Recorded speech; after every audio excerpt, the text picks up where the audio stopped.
Tim Ferriss once told this story. He goes, I went to a business school class, a Harvard business school class. I gave this talk. At the end of the talk, I go, oh, by the way, guys, I'm doing this challenge. Only for you guys, whatever. I want to get in touch with either Bill Clinton, Jennifer Lopez, or some sports person, Michael Jordan or whatever. If anybody here can connect me over email with them, just reach out to them. And if you get a hold of them, connect me over email. I will buy you 2 round the world plane tickets. You could fly business class for a year around the world anywhere on my dime. All right, guys, thank you very much. And he told that to one class.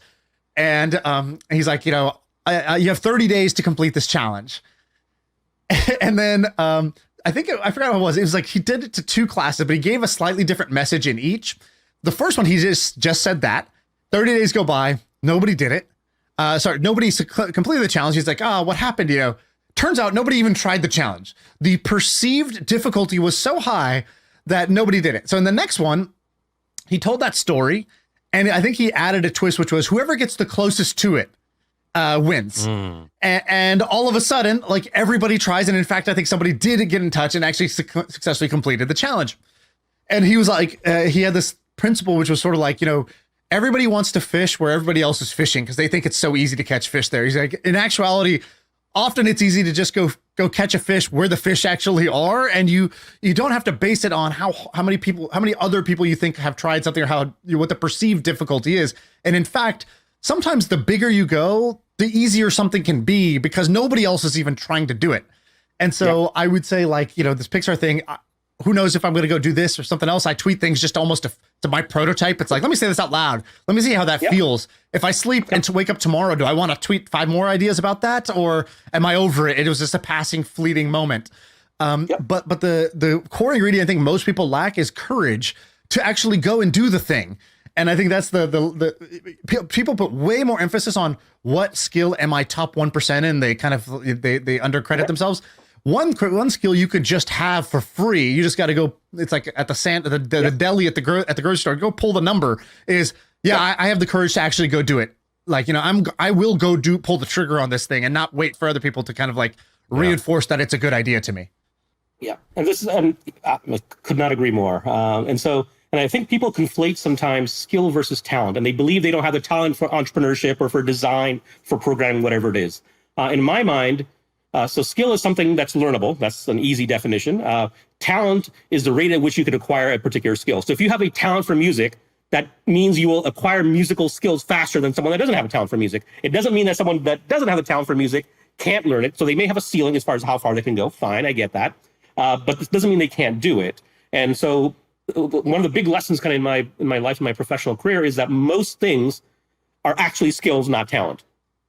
Mostly it's like you can start with 0. I would have been voted least likely to ever start a company in my entire generations of family, right? That's not a talent I ever had. Until I went off and did it. It's like public speaking was not something. It's like, oh, that's a skill. And then there's this thing from software engineering. I think it's worth sharing. I think some of the best ideas are when you take stuff from other industries and pull them into this thing and apply it here in a weird way.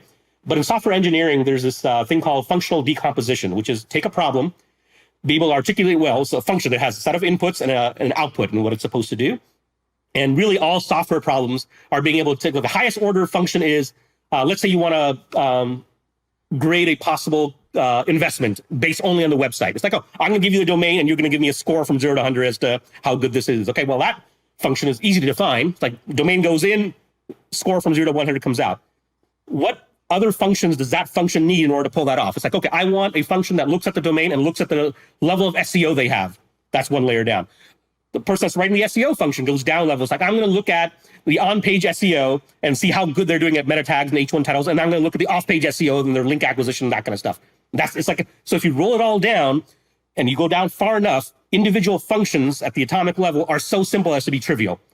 What matters is the fact that you were able to abstract it down to that simple thing, right? And so most things can be broken down that way. So if you look at, I want to become someone that can give a talk in front of 25,000 people on a stage, that seems like an insurmountable task for someone like me that's never done that. And that's not my thing. It's like, what does that involve? Number one, you have to have kind of overcome. I didn't have stage fright. I had severe stage anxiety, right? Stage fright is like, oh, there's a ship that's going to come down from space and just suck you up because you were so bad.